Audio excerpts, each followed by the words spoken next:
मेरा नाम सोहन सिंह आर्य है। पंडित जवाहरलाल नेहरू ने रूस के साथ मिलकर एक छल किया। उन्होंने एक गुप्त योजना बनाई और रूस के साथ मिलकर यह अफवाह चला दी कि नेताजी सुभाष चंद्र बोस की वायुयान क्रैश हो गया, उनकी मृत्यु हो गई है। उनकी मृत्यु को 18 अगस्त को दिखाया गया और 23 अगस्त 1945 को यह खबर फैला दी गई कि सुभाष चंद्र बोस जी की विमान दुर्घटना में मृत्यु हो गई। जब यह बात सुभाष जी उस समय बाहर से मालूम हुआ कि उनकी मृत्यु की अफवाह फैला दी गई है, उन्हें बहुत दुख हुआ। एक व्यक्ति ने उनसे पूछा कि आप इतने दुखी क्यों हो रहे हो, आप तो जिंदा हैं। तब सुभाष चंद्र बोस ने कहा कि मैं तो जिंदा हूँ, मगर मेरी माता सुनेगी तो उसकी क्या हालत होगी कि मैं जिंदा हूँ और मेरी मृत्यु की खबर चारों तरफ फैल गई है। इसके बाद सुभाष चंद्र बोस जी रूपोश हो गए। आज़ाद हिंद सेना बिखर गई। बसंत कुमार नीरा का भाई अब साधु बन गई। कुछ लोगों का कहना है सुभाष चंद्र बोस भी साधु बनकर गुप्त जिंदगी जी रही थी। 1900 नीरा आर्या को अंग्रेजों ने कैद कर लिया और उन पर मुकदमा चलाया गया कि इसने ब्रिटिश जासूस की हत्या की है। अब उन्हें जेल में अंडमान निकोबार द्वीप समूह भेज दिया गया और जेल में उनके साथ बहुत यातनाएं दी गई। नीरा आर्या को पूछा गया कि सुभाष चंद्र बोस कहाँ हैं। उसने कहा कि सुभाष चंद्र बोस तो इस दुनिया में नहीं हैं। फिर जेलर ने कहा नहीं, सुभाष चंद्र बोस जिंदा हैं, तुम्हें मालूम है। तब नीरा आर्या ने कहा कि मुझे नहीं मालूम है सुभाष जी कहाँ हैं। जब बार बार जेलर उनसे पूछता रहा तो नीरा आर्या को जंजीरों से बांधा गया और उसके मुंह में ठूसी गई। फिर नीरा आर्या ने कहा कि सुभाष जी मेरे दिल के अंदर हैं, अगर तुम चाहते हो तो मेरे दिल से निकाल लो। जेलर काफ़ी गुस्से वाला था।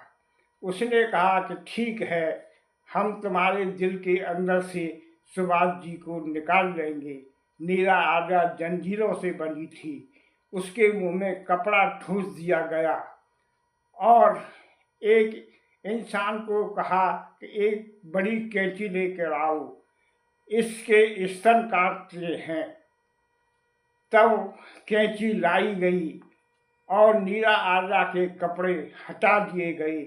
एक स्तन को काटने की कोशिश करी गई, मगर कैंची में धार कम थी, इसलिए कैंची स्तन तो नहीं काट सकी, पर जो नीरा को दर्द हुआ था वो असीम था। नीरा आर्या चीखती चिल्लाती रही।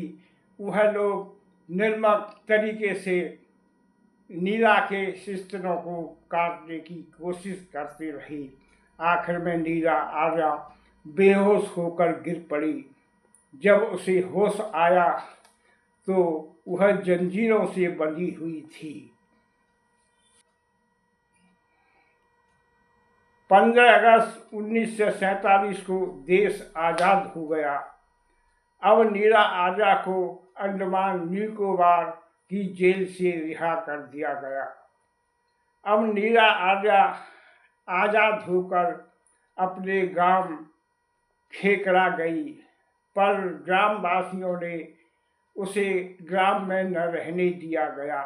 उन्होंने कहा कि तुम छोटी थी, अपने माँ बाप को खा गई, शादी हुई तो पति को खा गई और सुभाष चंद्र बोस को ही तुम खा गई, इस गांव में तुम्हारा कोई काम नहीं है, हम तुम्हें इस ग्राम में नहीं रहने देंगे। हार कर मीरा आर्या अपने गांव से अपनी मिट्टी को चूम कर हैदराबाद चली गई। अब हैदराबाद में एक झोपड़ी झुग्गी डालकर रहने लगी और जो वस्तुएं उसके पास थी उन्होंने झोपड़ी में रख ली। अब रोजी रोटी की समस्या आई। नीरा आर्या फूल बेचकर अपना गुजारा करने लगी, क्योंकि जीविका के लिए कुछ तो चाहिए। आज़ाद भारत में नीरा आर्या को न कोई सहायता मिली, न कोई मान सम्मान मिला।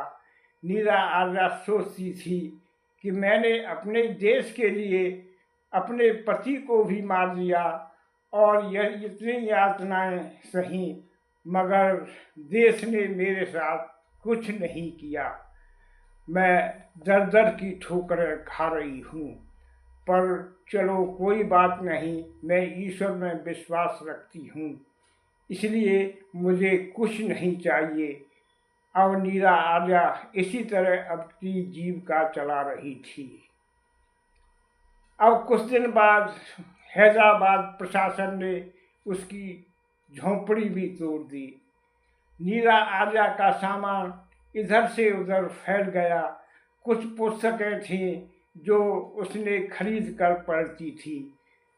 अब चौड़े में नीरा आर्या सो रही थी, तभी रात को वर्षा आ गई। बारिश में सारी रात नीरा आर्या भीगती रही।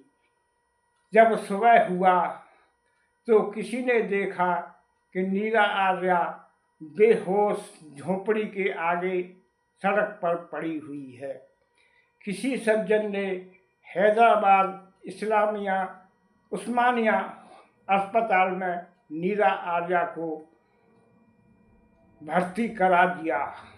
वहीं फराना नाम की एक मुस्लिम लड़की उनकी देखभाल करने लगी।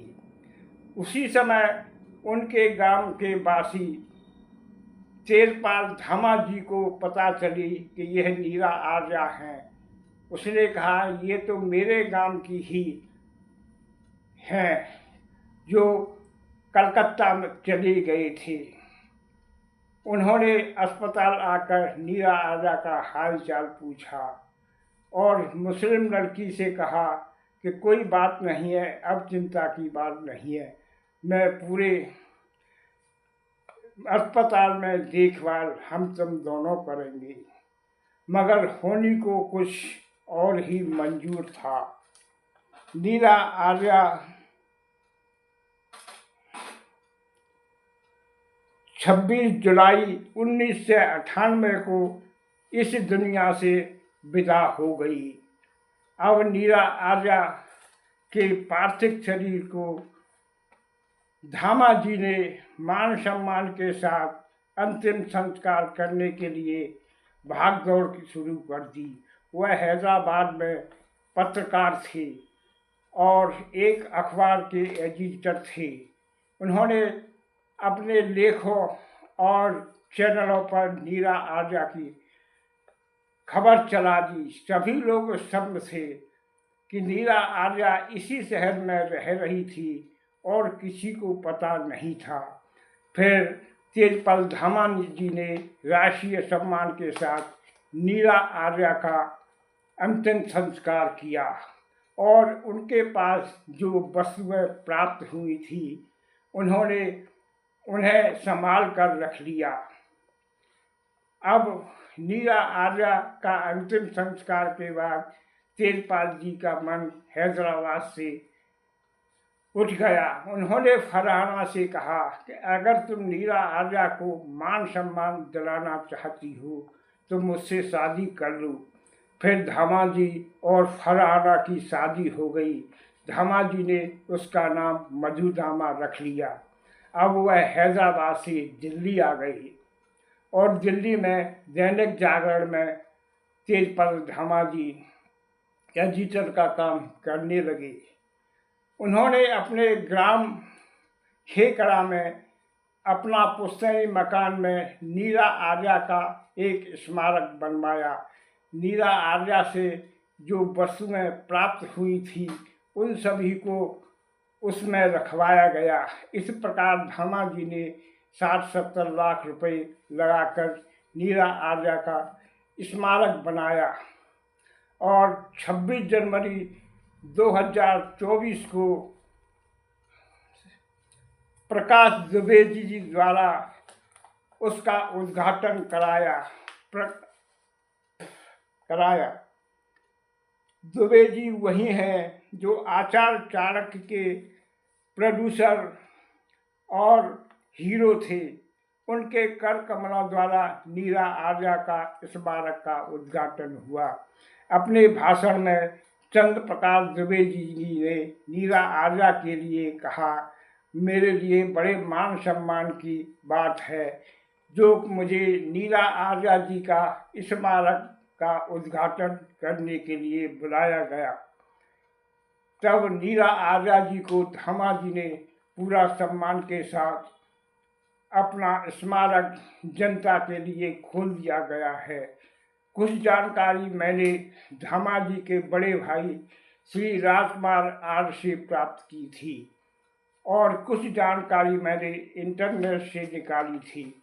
सभी भाइयों को मैं नीरा आर्या का बताने के लिए सभी को हृदय से नमन करता हूँ और सभी को स्मरण कराता हूँ कि वो एक महान वीरांगना थी, इसलिए उनको मैं कोटि कोटि नमन करता हूँ।